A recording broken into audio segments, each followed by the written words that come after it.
There is this musician called Baba Harare. We heard that is now a Christian, which is a very good development. At least he is closer to home. By the grace of God, one day he will find the true gospel and live a religion and find a kingdom and find God. But what we heard is that this man abandoned Jiti music. He now calls himself King David. He now sings gospel music, which again is a good development on a natural and carnal observation. But when we talk to you from a correct kingdom and doctrinal position, GT music is cultural music. GT music is not against God. GT music is not a sin to sing it. It's called entertainment.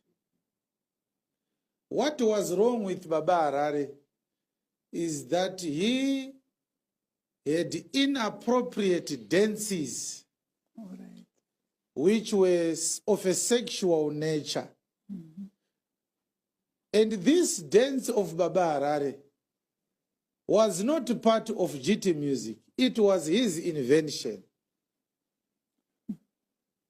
Baba Harare could not distinguish between GT music and his dance moves. So he abandoned GT music because he felt that it was ungodly. But I will read scriptures, maybe two of them. The first one is John chapter 2. I want you to see from verse 4 that there is no problem with our culture.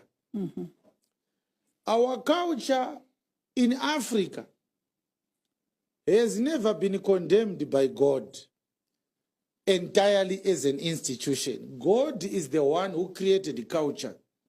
God created the culture by creating people with different skin tones and by putting them in different geographical locations.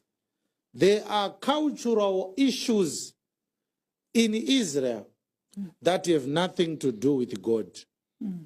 And we see them in the Bible. We don't follow them because there is no commandment to follow the culture of Israel.